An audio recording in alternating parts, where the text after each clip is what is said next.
Welcome to another episode of the Left of Lansing podcast with Pat Johnston. A progressive insight into Michigan's political and cultural world. And of course, an entertaining podcast designed to shine a light on how to make Michigan's political machine work for the people.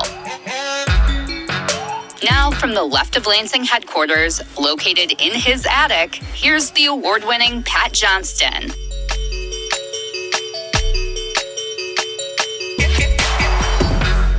Our investigation has uncovered evidence that Lee Chatfield used various different schemes to embezzle, steal, and convert both private and public monies to fund a lavish lifestyle that his state salary could not possibly afford. This included luxury shopping, fine dining, and extended vacations in swanky hotels in various exotic locations.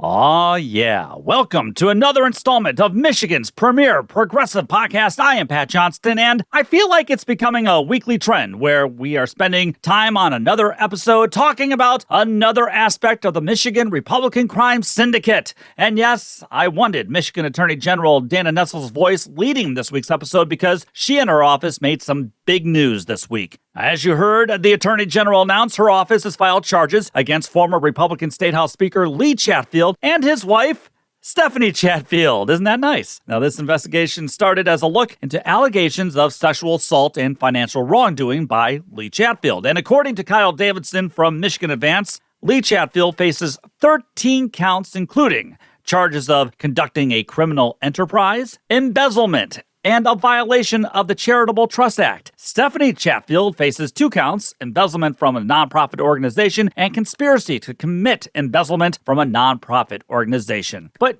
how can this be? How can this be? This is the law and order party, or so I'm told. I mean, it's always the projection with them, isn't it?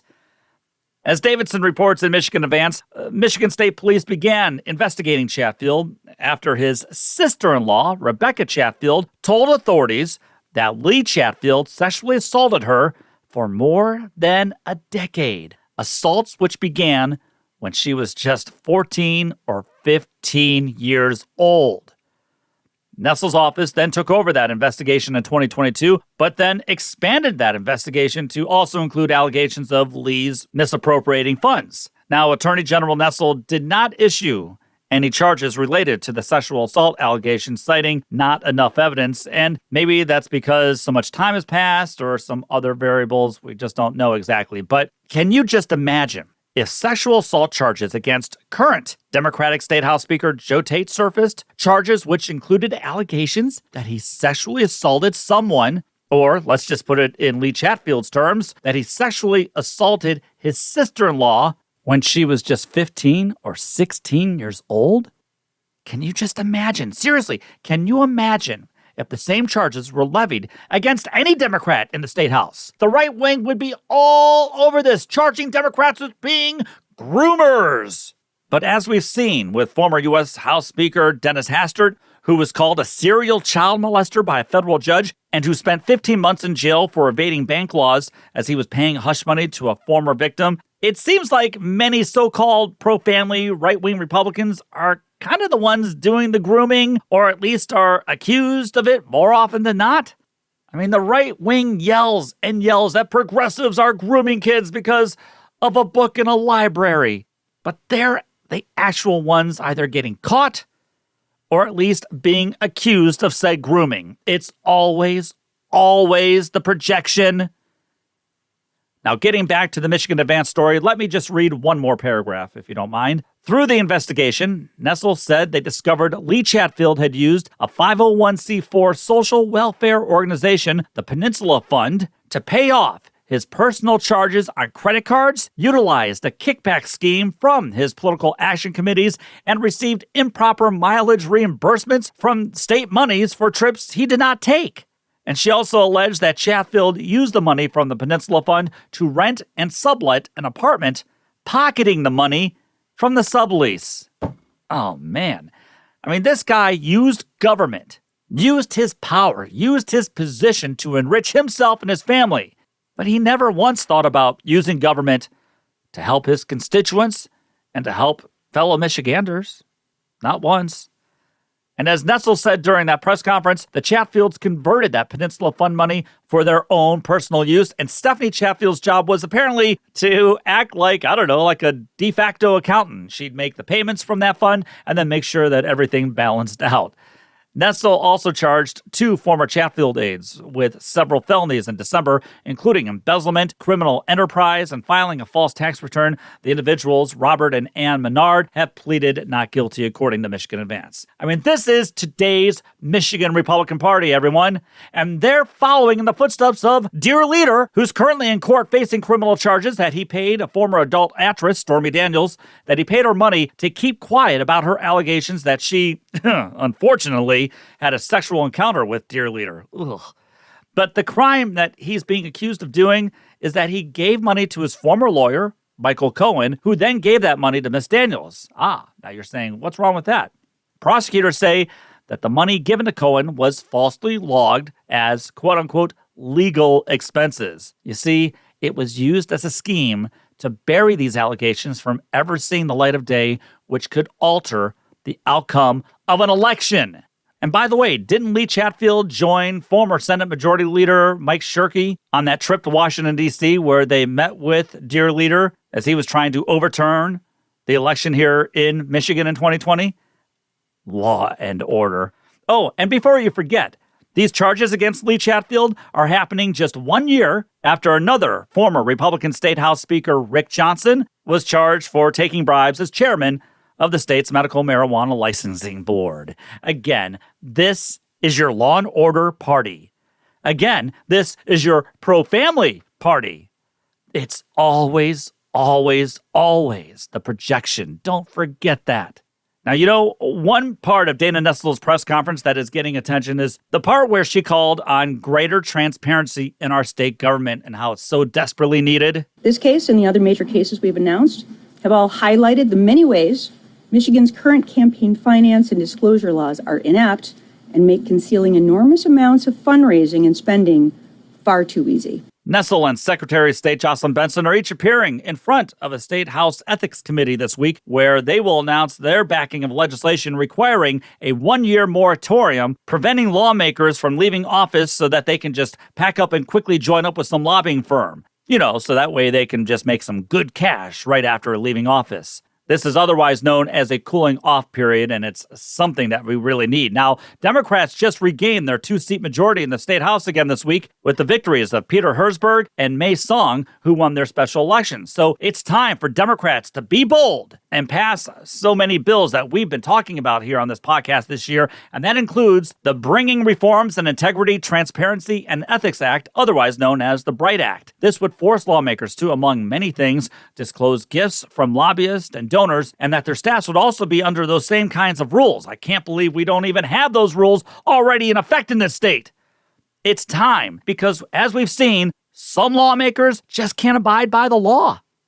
Remember, these are the same people who get wined and dined and get connected with all kinds of people and all kinds of money and gifts, while some of them work hard at the same time to deny helping people to just get a little help to make some ends meet. It's all about equal opportunity, and some of these lawmakers are cashing in for themselves while cashing out on hard-working Michiganders.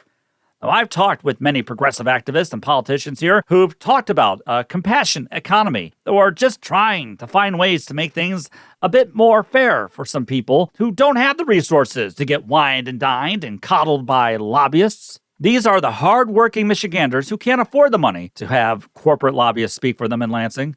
Now, with Democrats in control of the state trifecta, they've made some significant strides in trying to address the daily needs and concerns of everyday Michiganders. But there's something happening in Flint that's serving, I think, as a blueprint of that kind of compassion economy, an economy that trickles up rather than trickling down.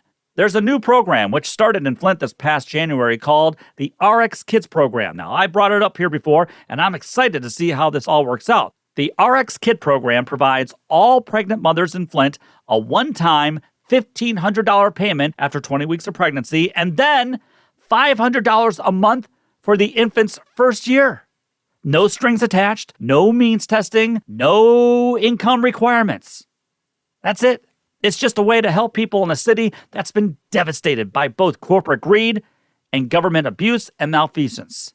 The funding is coming from a mix of public and private financing, and Governor Whitmer has included money for this program in her 2025 budget proposal in the hopes of being able to expand this kind of program across other areas of the state, both urban and rural areas. You see, this is the kind of thinking we need, and it makes common sense because studies show how this kind of investment in people is working in other countries. It is common sense, everyone. Coming up to talk more about the RX Kids program is Dr. H. Luke Schaefer, who is the co-director of this wonderful and common sense program. You see, this is the kind of common sense, progressive thinking we need to happen more in the state and throughout the country. And while some are trying to take away opportunity while ensuring they get paid by some rich lobbyists, the RX Kids program is trying to expand opportunity. Dr. H. Luke Schaefer is coming right up. Let me say a quick thanks to my good friend Rich for everything he's done to make leftoflansing.com an awesome site. You're listening to LOL.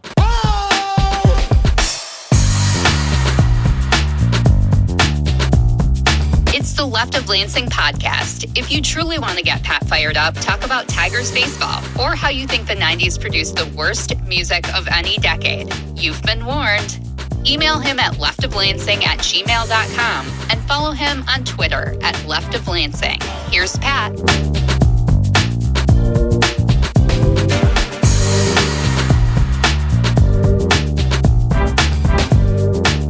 Let me say another quick thank you to our show voice, Jessica, for all of her help on making the show sound better and more professional. And like she said, if you ever need to get a hold of me, just email me. That's leftoflansing@gmail.com or find me on X or Twitter. And my handle there is Left of Lansing. All right. I've been looking forward to talking about this new program that's happening in Flint, which is groundbreaking, which is compassionate, and just basically makes all kinds of common sense. A couple of months ago, mothers in Flint, Michigan could begin enrolling in the RX Kids program. Now, you've heard me talk about this program before here, but in case you haven't, RX Kids is a no-strings-attached program for pregnant mothers and their babies in which they get money during the pregnancy and then for the baby's first year. Of course, Flint has gone through so much of which is not the fault of the people who lived there, like the Flint water crisis, of course, from a decade ago, which is unreal to think that it's already been a decade ago. So joining me to talk more about this initiative in further detail is Dr. H. Luke Schaefer. Dr. Schaefer is a professor of social justice, social policy, and public policy, and is also the director of the University of Michigan's Poverty Solutions Initiative and is also the co-director of RX Kids. Dr. Schaefer, thank you so much for taking time out of your swamp schedule here to talk with me for a few minutes here this week. I greatly appreciate it. Such a pleasure. Thanks for the invite. All right, well, let's get right into it here and talk about RX Kids first. Well, let's have you maybe just talk about what RX Kids in Flint is all about and what it's really trying to ultimately accomplish. Yeah, I mean, this is the project in my professional career that's brought me the most joy. It builds on a huge amount of evidence from all over the world. So many different countries have programs that say, you know what, raising kids is expensive. And society has a reason to come alongside parents in that really hard work. And one way to do it, one, efficient, simple, and empowering way to do it is to provide money, to say, hey, parents, you know what your kids need the most. You know what your family needs the most. And so we're going to provide really usually a modest amount of money to buy diapers or pay the rent or buy books or school supplies to really use to empower your families to live the lives that they want to live to their potential. And every time countries do this, we see child poverty just plummet. We see food hardship plummet, and we see kids and families do better. And we dabbled in this in the United States with the expanded child tax credit. It was a program that was built on this very same logic in 2021. Virtually all families across the nation got $250 per child, $300 for young children for 6 months at the end of 2021. And you know what we saw? We saw child poverty fall to the lowest level ever recorded in history in the United States. Millions of kids lifted out of poverty. We saw food hardship fall to the lowest level ever recorded. We saw things like credit scores improve to the highest that we'd ever seen. So it was a resounding success. And it was also part of ushering in a period of incredibly rapid job growth where more and more people were working, and we pulled ourselves out of the COVID recession. So that program wasn't extended, and that was heartbreaking for those of us who were following the work. Mm-hmm. But then I got this incredible call from Dr. Mona Hanna-Attisha, who turned the tide on the Flint water crisis with her incredibly important work, who had been talking to parents who were reflecting on how hard it is to raise kids these days. And so we got together, building on the advisory groups that she had been talking to, looked at the evidence, looked at the numbers, and decided it would be awesome to do a child benefit for all kids in Flint. Those numbers got really big really quickly, and that sort of funneled us down into the first year of life. So that very first year of life is so fundamentally important to the life trajectory of families. So much development goes on. And so this is a program in the city of Flint that's available to all families who are expecting or have a new baby. So expectant moms can receive a $1,500 payment during pregnancy to pay for all of those expenses, maybe keep them in the same household, keep their residential stability going, pay for food, pay for all of those expenses of having a baby, and then $500 a month till their infant reaches 1 year old. So in the city of Flint, we are going to eradicate deep poverty among families with infants. I was going to ask you exactly how did you get involved in this whole program, but you said that Dr. Hanna-Attisha, she contacted you? Yeah, that's right. So I wrote a book many years ago called $2 a Day, which was about very, very, very poor families in the United States.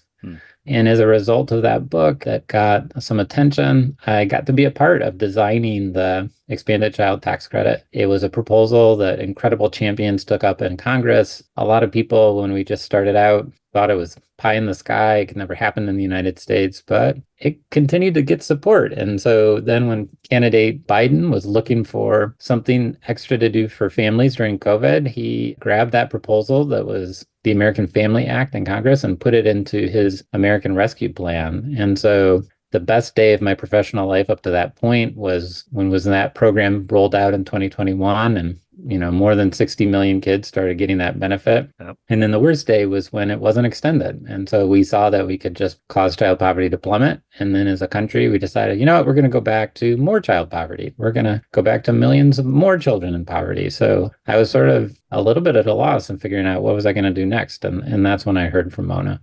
How many families are you hoping that this program will help here maybe in the first year? Like how many do you think that this could really make an impact on? So one of the parts of the design of Our Kids is that it's a universal program. In the United States, we historically like to have programs for poor families, programs for middle-class families, maybe programs for wealthy families. And, someone once said programs for poor families are poor programs. They often involve a lot of stigma, and they often are sort of imbued with racist stereotypes that then drive policymaking.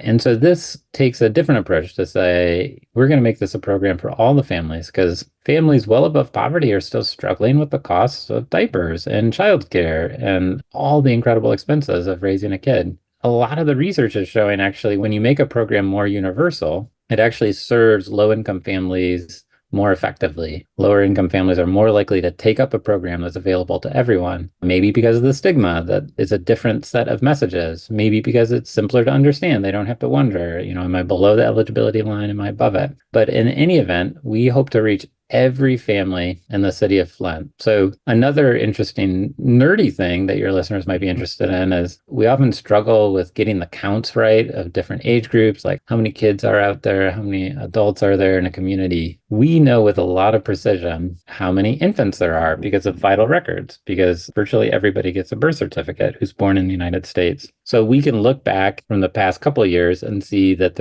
over the last couple of years, there's somewhere between 900 and 1,200 babies born in Flint every year. Over 75% of them have Medicaid coverage. So that suggests that they're low income, might be above the poverty line, but still low income. And the incredible thing that we've seen so far is that we just started at the very beginning of January of this year. So we're just a couple months in, and we are already at like 90% take up or 90% saturation. Wow. Meaning we're reaching at least 9 out of 10 of the families who are having new babies. And that's pretty incredible. I've been working in poverty programs for a long time, and you often struggle with take up, that it's hard to reach families. There's all these sort of articles on hard to find families and hard to serve. Like, how do we reach out to them? And in a matter of like 2 months, we've been able to reach virtually every family in the city of Flint who has a new baby. So one of the poorest cities in the nation. We have about 70% of the families are Black Flint residents. About 30% are white Flint residents. One really striking fact is that 60% of our families,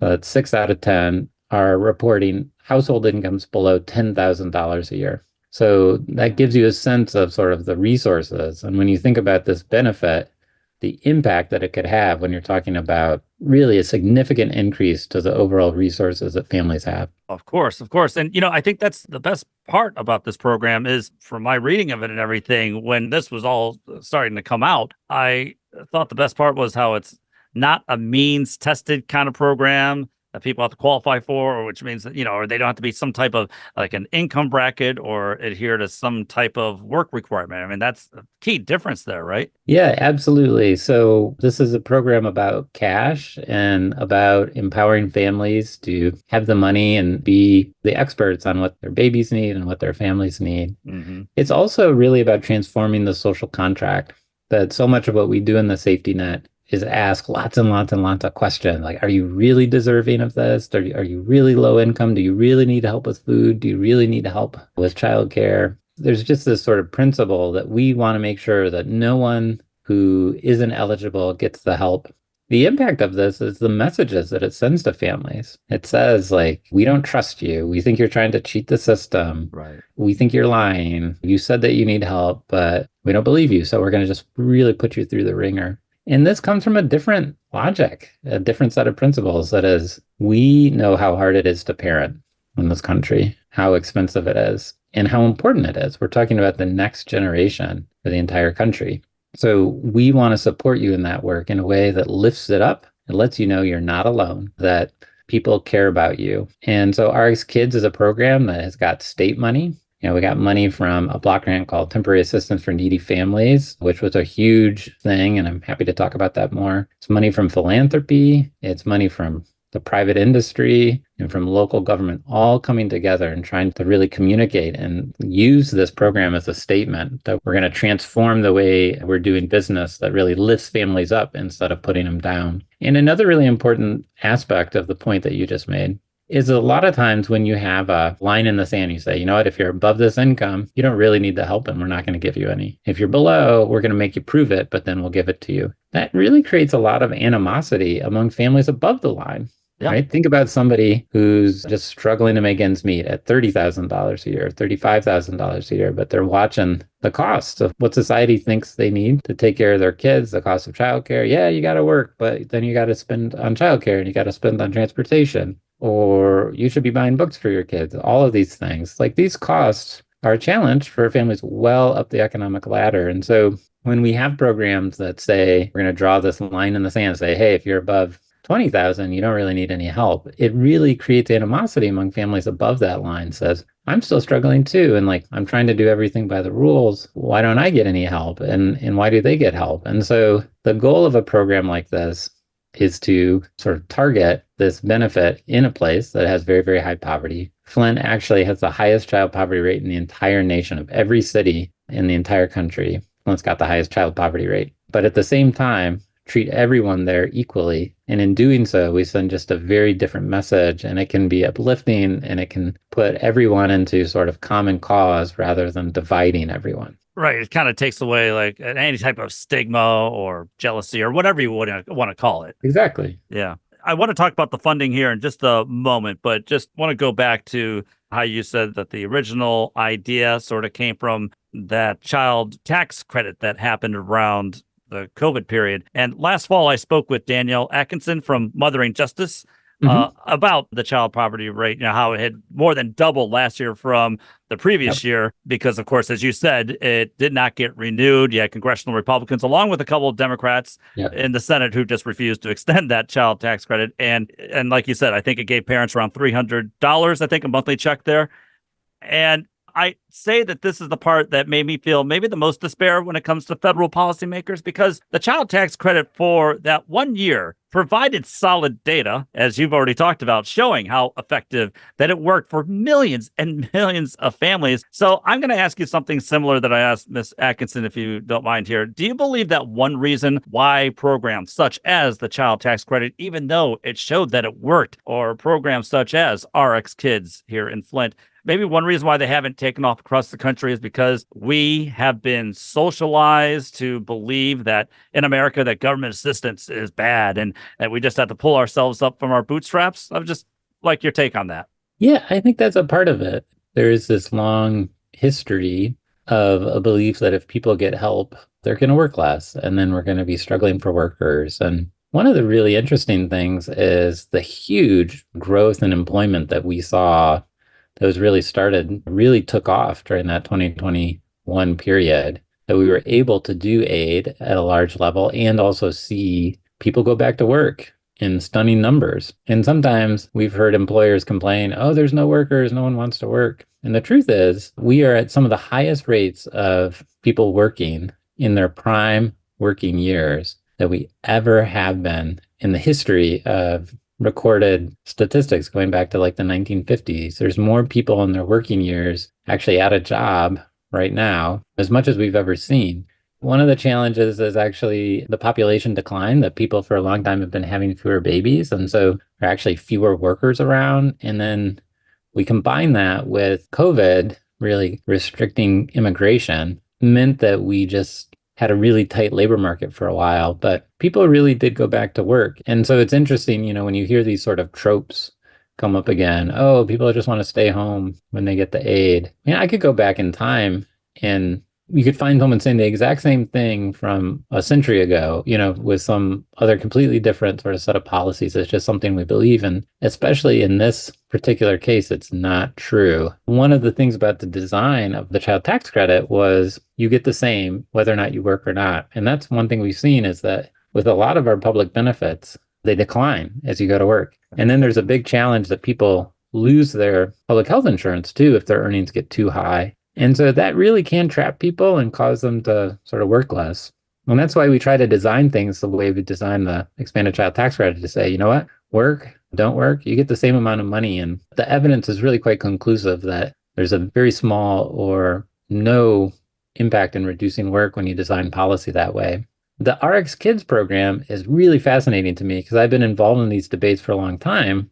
And this one is getting a ton of attention in more conservative states. So we're talking with both advocates and policymakers in many states that people might consider red states, who have a ton of interest in this. And I think some of the pieces are that it's targeted at that first year of life. So it really sort of circumvents this whole debate about whether or not it'll become a lifestyle or something and people stop working. And also, I think there's just broader agreement that, it's just really hard to have a baby. It's a lot of work and we should do something for parents. And a lot of interest in that prenatal period too, which is really evidence-based, that the more we can do for pregnant people in the months before they give birth, the better off they will be and the better off their children will be. Right, because I think maybe if there are critics out there when it comes to these programs, they refuse, I think, to acknowledge that, for instance, with the RX Kids program and similar programs that are happening in other countries. This is happening in other countries. For example, as you know, I'm sure, like our neighbors to the north in Canada, they've tried similar cash transfer programs to families, and studies there have shown that programs are leading to fewer premature births, better cognitive development. Right. So again, I guess it just seems like this is kind of common sense policy idea that we should be trying. And I'm actually kind of optimistic that you just said that there are some conservative states that are actually states that we tend to look at nationally as conservative states, or at least policymakers, that they're even looking at something like what's happening with RX Kids. Yeah. As I said, I've been in this space for a long time. And what you said before that was absolutely right, that there's a huge evidence base that this is good for families, this is good for babies, and that can pay lifelong dividends from all over the world. And so it's really honestly in a different space than guaranteed income proposals, which I think are important to be talking about, but still we have to figure out exactly how they should be rolled out, in my view. But These types of programs, child benefits, and especially for young children in that prenatal period, the evidence base is super, super strong. I have really been taken aback by the interest in this program from across the political divide. There's just more people who, when we're talking about that first year of life, when we're talking about the prenatal period, I think are enthusiastic about this than I've seen in other cases. And that's really exciting to me. Dr. Schaefer, since you brought this up just a little earlier, so let's go back to it. Where does the funding for RX Kids come from? Like, is it a mix of public and private funding? Yeah, this is one of the really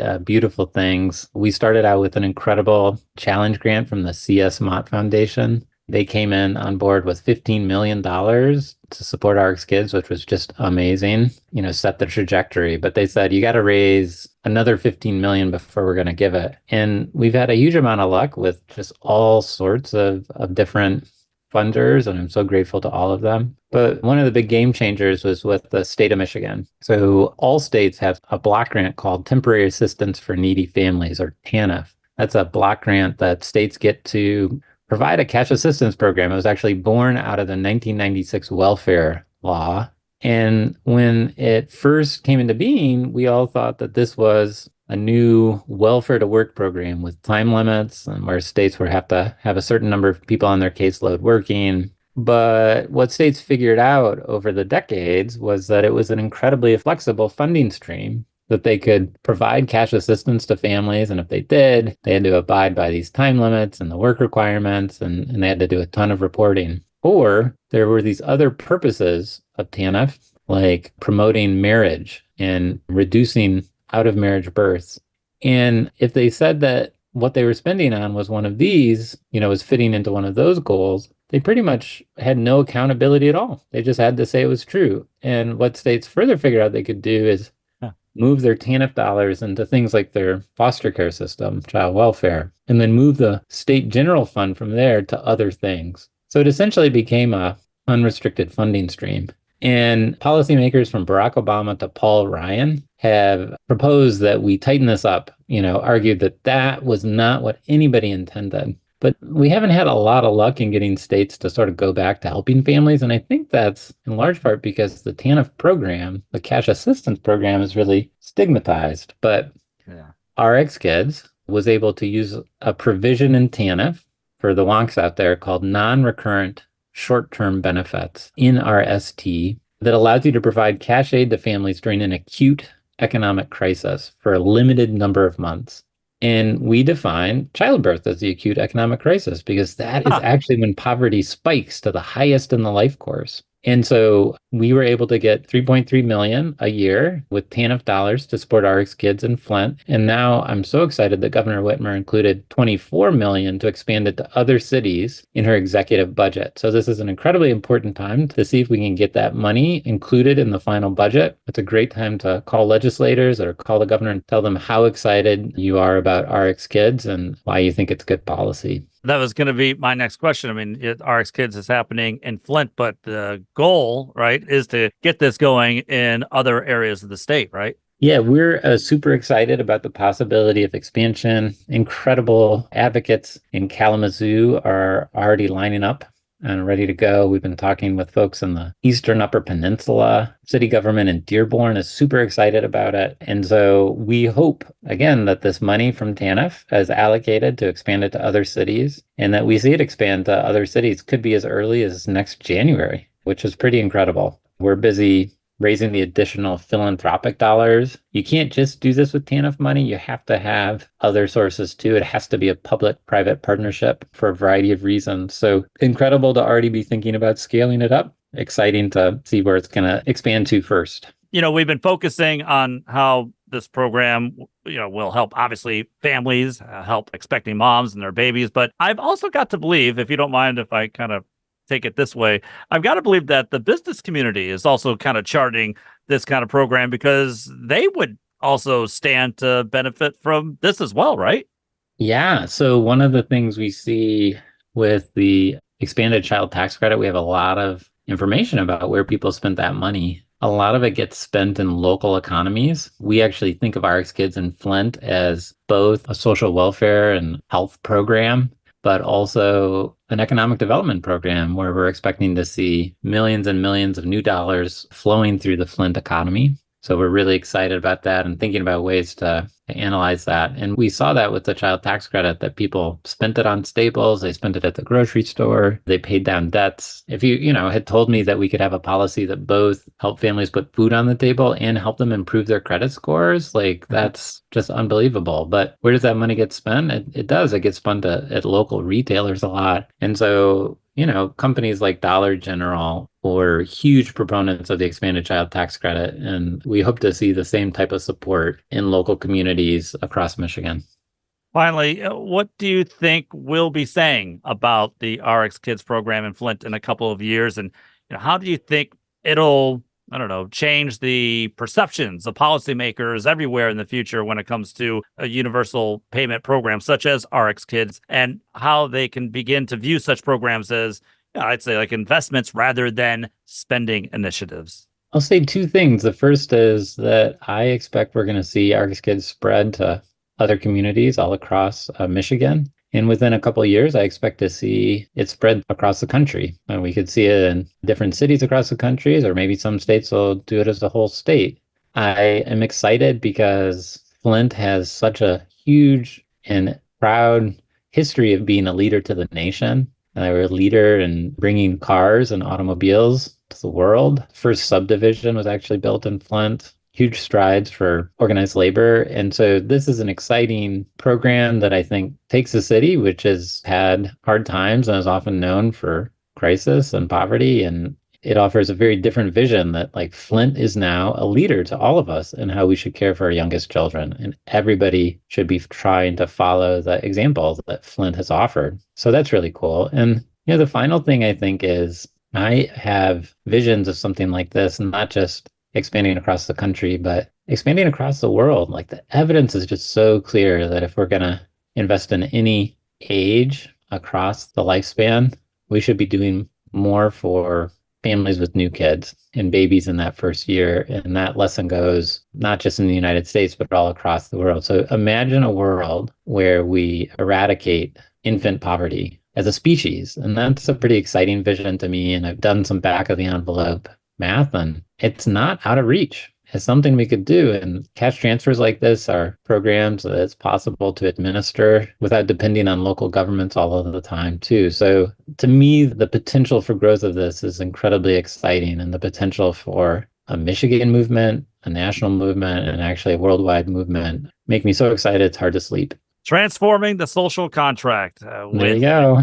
with Dr. H. Luke Schaefer, co-director of RX Kids. And Doctor, real quick, you mentioned a book that you wrote earlier here in the interview. Can you just say it one more time for our listeners? Yeah, sure. I've got two books. The first is called $2 a Day, Living on Almost Nothing in America. That's a book I wrote with Kathy Eden in 2015. And she and I and our collaborator, Tim Nelson, just came out with a new book called The Injustice of Place. So $2 a Day was about very poor families, and The Injustice of Place is about very, very poor communities and the histories, understanding how that came to be. So, they're both good stocking stuffers. They're great birthday gifts. So, if folks are interested, I hope they check them out. All right. Outstanding. Dr. Schaefer, thank you so much for coming on here this week. And I'd love to have you back again sometime, and good luck to you. Sounds good, Pat. Thank you. You're listening to Left of Lansing. If the podcast isn't enough and you are in need of more Pat, follow him on Twitter and like him on Facebook. Also, don't forget you can read more of his thoughts and hear an archive of past episodes on leftoflansing.com.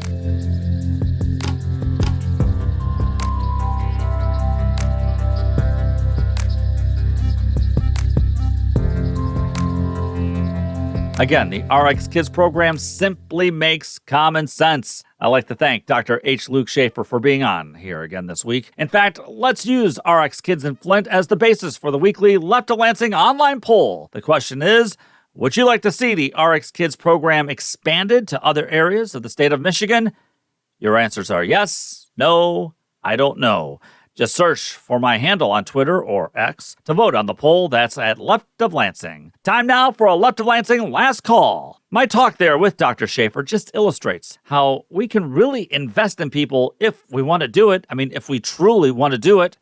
Yes, he said it takes both private and public funding for a program like this, and because it's a no-string-attached kind of program, it takes out the onerous rules and regulations, thereby ensuring that local and state governments won't need to fill those extra positions for a means-tested program. I know, crazy. In an article about the RX Kids program I read in Michigan Advance this week, Dr. Schaefer said, if you're about small government, then you'll like this program. Well, yeah. I mean, one reason is because of how it doesn't contain all those stupid requirements to be eligible. I always think that when it comes to some policymakers, it's all about making things more difficult for hardworking people.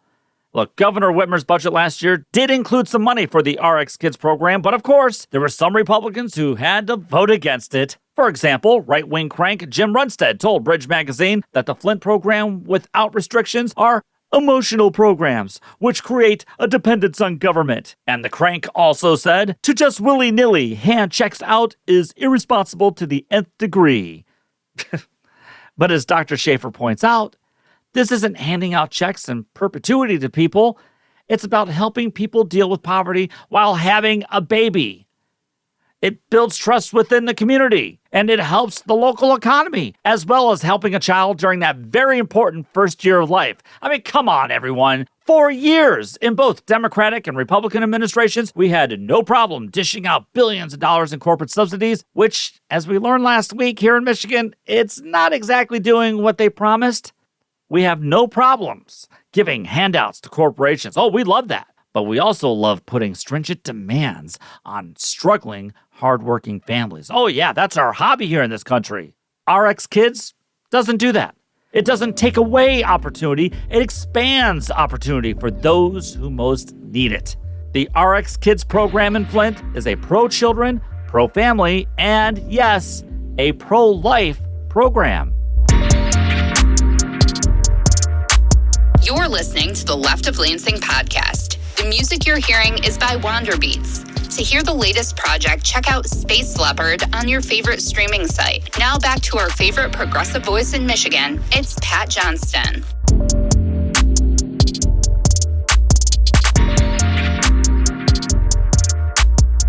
That'll do it for this installment of The Left of Lansing. Please make sure to subscribe to Left of Lansing wherever you get your podcast and give it a 5-star review, and also subscribe to leftoflansing.com. Hey, next week, my guest will be the incomparable Amanda Marcotte from salon.com. Looking forward to that one. So that's next week's show. As for our beloved Detroit Red Wings, hey, you guys at least made it interesting and fun this week. So here's to making the postseason next season, Hockey Town. Until next week, remember, take the battle to them. Thank you, Michigan. The Left of Lansing podcast was produced by Pat Johnston, written by Pat Johnston, researched by Pat Johnston, edited by Pat Johnston, and hosted by, yes, Pat Johnston. Technical assistance by Dr. Heather. And thanks to our good friend Kirsten for the awesome podcast logo. Remember to visit leftoflansing.com for more news and information. Thanks again for listening to the Left of Lansing podcast.